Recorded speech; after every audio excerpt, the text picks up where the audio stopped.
Ade Nurbawa dari Seakoni Tabanan. Jadi sebagai orang Tabanan saat ini saya sering mendengar tagline bangga jadi orang Tabanan.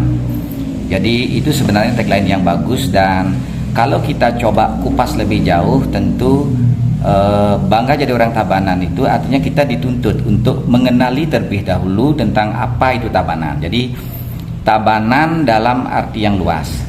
Mudahnya untuk bisa mengenal Tabanan biasanya saya bagi menjadi 3 bagian. Pertama, ya sesuai dengan spirit Trita Karana, Parayangan Pelemahan Pawongan. Jadi secara spirit, secara nilai-nilai seperti apa potensi Tabanan tersebut.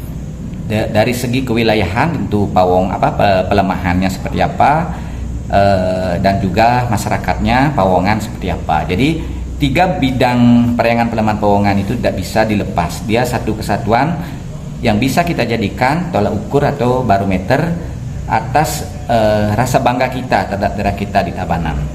Jadi tentu tidak mungkin kita bisa membatin untuk bangga jadi masyarakat Tabanan tanpa mengenal Tabanan secara utuh. Salah satu hal yang perlu atau saya sering cermati adalah Tabanan terkenal dengan daerah lumbung padi. Lumbung padi ketika bergeser sebutannya menjadi lumbung pangan, itu sudah menurut saya memberikan penekanan yang berbeda. Karena lumbung padi itu artinya memang padi Tabanan, sangat berhubungan dengan potensi kewilayahan masyarakat dan juga peranata atau keyakinan masyarakat Tabanan sebagai masyarakat agraris. Jadi dasarnya yang perlu kita pupuk lebih dalam, lebih jauh, dan kita kenali dan lestarikan di masa yang akan datang adalah masyarakat Tabanan sebagai masyarakat agraris. Jadi saya bangga sebagai orang Tabanan karena masyarakat Tabanan adalah masyarakat agraris. Jadi bukan sekedar masyarakat yang berprofesi jadi petani.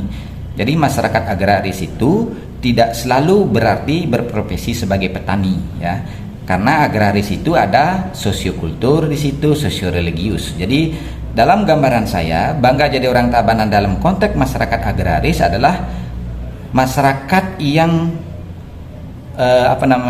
meyakini nilai-nilai, singkatnya nilai-nilai berketuhanan dalam setiap profesi, dalam setiap aktivitas. Jadi nilai-nilai ketuhanan itulah dasar sebuah perjuangan, dasar sebuah tindakan dari masyarakat Tabanan. Ini yang perlu dipertahankan di segala bidang. Tentu jadi ini ya, jadi jangan mempersempit pengertian masyarakat agraris sebagai masyarakat petani ya. Jadi karena prinsip-prinsip masyarakat agraris itu menyentuh semua sektor. Itu yang pertama, dan itulah yang melandasi sebenarnya bagaimana SDM Tabanan bisa unggul di berbagai bidang, di berbagai profesi, karena mereka dilandasi oleh keyakinan berketuhanan tadi. Itulah yang disebut masyarakat berbudaya. Jadi ketika banyak hal yang belum tercapai misalnya di Tabanan ini, salah satunya misalnya kesadaran mengolah atau memilah sampah misalnya, dalam gambaran saya itu adalah sebuah indikator bahwa saat ini di Tabanan sedang terjadi krisis kesadaran dan pemahaman budaya. Dalam gambaran saya begitu. Jadi bukan sekedar ada tumpukan sampah artinya persoalan DLH atau persoalan bank sampah, tapi harus dilihat yang lebih luas, bahwa di Tabanan saat ini ketika masyarakat sudah tidak merasa bersalah atau tidak merasa prihatin membuang sampah sembarangan, itu bisa dikatakan bahwa di Tabanan sedang mulai ada krisis budaya. Itu kira-kira ya hubungan tadi. Saya ingin mencoba menghubungkan antara tagline bangga jadi orang Tabanan dengan masyarakat yang berbudaya.